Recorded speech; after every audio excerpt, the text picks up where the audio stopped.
The Building Roman Britain project aims to explore the early Roman building construction industry through an analysis of key building materials, including stone and ceramic building material, or CBM for short. The project's been very much a partnership, working between Fishbourne, Roman Palace Museum, the Roman Baths and Bournemouth University, Department of Archaeology, Anthropology and Forensic Sciences.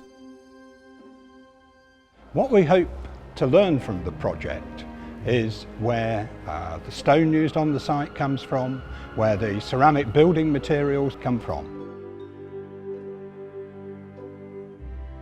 We're trying to work out how that can help us understand better Roman society and how access to these crucial resources was controlled. So if you can understand the means of production, where things are being produced, how they're being produced, how they're being transported around the country, and that gives you a really good insight into the economy of that time and also how those ideas were being disseminated. This project is designed to deliver new ways of learning about the past, and the gain for that will be knowledge that we can tell our visitors about, that we can tell the wider archaeological community about, so that they will have a better understanding in the story of Roman Britain.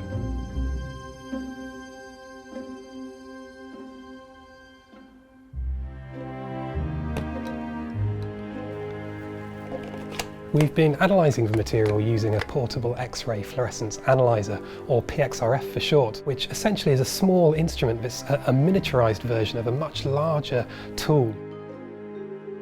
Irradiates the sample, filling it with energy, which energises the individual atoms within the stone or the CBM.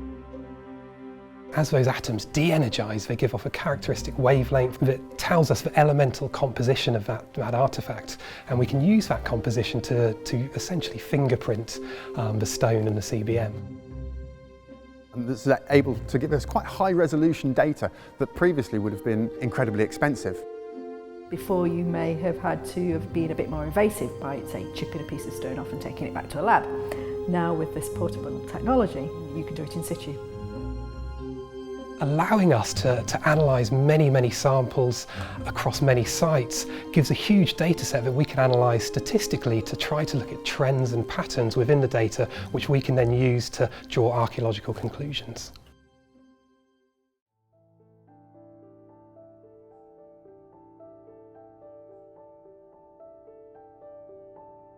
There have been many archaeological studies of the different materials from Roman Britain. Very often certain materials get overlooked. The stone and the ceramic building material don't always get the attention they deserve. Now that we have these new techniques and these new analyses, it's a real opportunity to look at this material, understand it, because it made such a huge impact on the landscape in the early years of the Roman occupation. Since the beginning of the Building Roman Britain project, I spent many days down here in the York Street store analysing a lot of this stone you can see behind me. In addition, we've analysed the building material in some of the other stores here in Bath, alongside some of those pieces that are on display. The stone itself, we think, almost certainly came from the local quarries, and that's been well known for some time. Field work has been done investigating quarries in the vicinity that we suspect may possibly have had a connection to this site.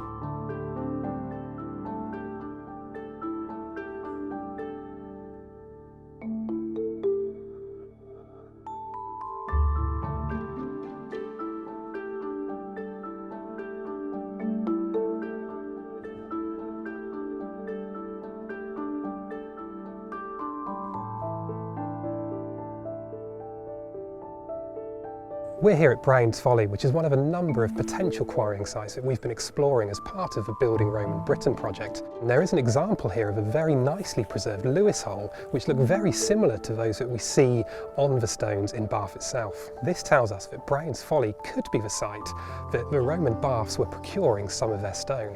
Therefore, we've carried out a significant amount of analysis in this quarry, looking at variation in the chemistry between beds and between different outcrops. What we are doing is looking very closely at the texture of the stone, looking at what the stone is composed of. What we want to do is be a little bit more detailed about how we examine this material and see if we can work out from the various beds of limestone that are in these quarries to see if we can do a fingerprint, but really between the chemical composition of the stone here with the stone that's up in the quarries themselves.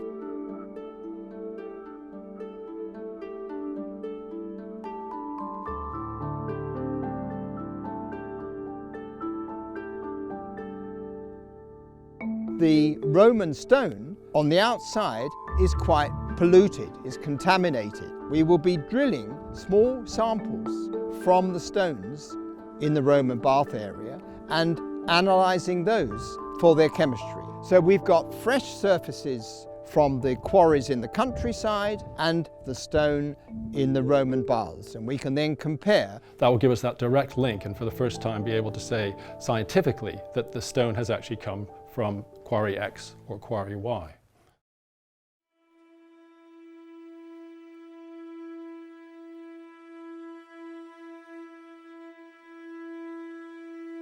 CBM stands for ceramic building material, which is essentially all of the bricks, tiles, everything made from ceramic within a building that can be broadly characterised as part of its structure. Fishbourne's involvement in the project has been mainly focusing on the ceramic building material. The palace used a huge amount of material. There were tiles used for flooring, there were other tiles used for the heating systems. Fishbourne Roman Palace was absolutely colossal. In the standards of the time, it probably would have been 50 times bigger than any man-made structure you ever would have seen in your life. It had on its roof thousands of tiles. We've often assumed that they were made in Dalkeith, a site about 2 miles away from here, but we've never known for sure. And the brilliant thing about this project is it's our first chance to address that question and hopefully to answer it.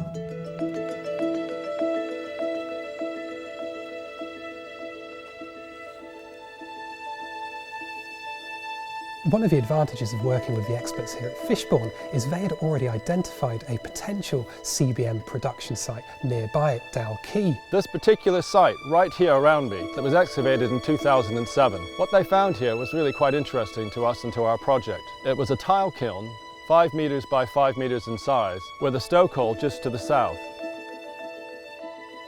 What they were producing here were large amounts of brick and tile, and almost certainly it was being used somewhere in this vicinity.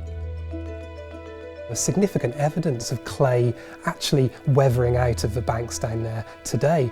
And we were able to actually analyse some of that material alongside our work here. While macroscopically some of the inclusions were slightly different, slightly unexpected, the chemistry of the material seemed to suggest that it was very similar, so it does show great potential as a possible site or a possible source of some of the material here at Fishbourne. In terms of studying CBM, Fishbourne really presents an excellent opportunity because there is a real abundance of material here, not only in its complete form, but there's a range of fragmentary samples of CBM, which means we can analyse many sample numbers of each type. Each one of these is a very different form and would have required very different skills to produce. And as well, their functions are very, very different. So there would have likely been different craftspeople involved in the production of each of these. So we really wanted to know if that was represented in the chemistry of these artefacts. We analysed them first, and they seem to be almost indistinguishable from each other as a data set. So it seems to suggest that these pipes were being produced from the same types of material as the other tiles here at Fishbourne. That's interesting. We'd always assumed that these water pipes had been made elsewhere and shipped onto the site as sort of complete fired units, ships some distance, whereas the roof tiles we always thought would have been made much more locally. Well, from what you're telling me, we're going to have to go away and start to rethink what we'd originally thought.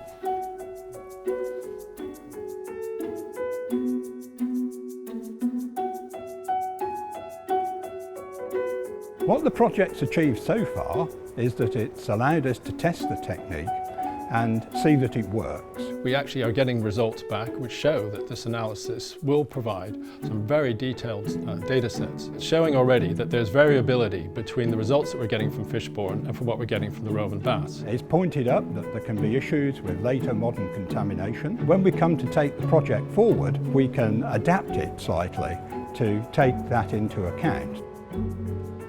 study has helped us at the Roman Baths because we've made links with the University at Bournemouth.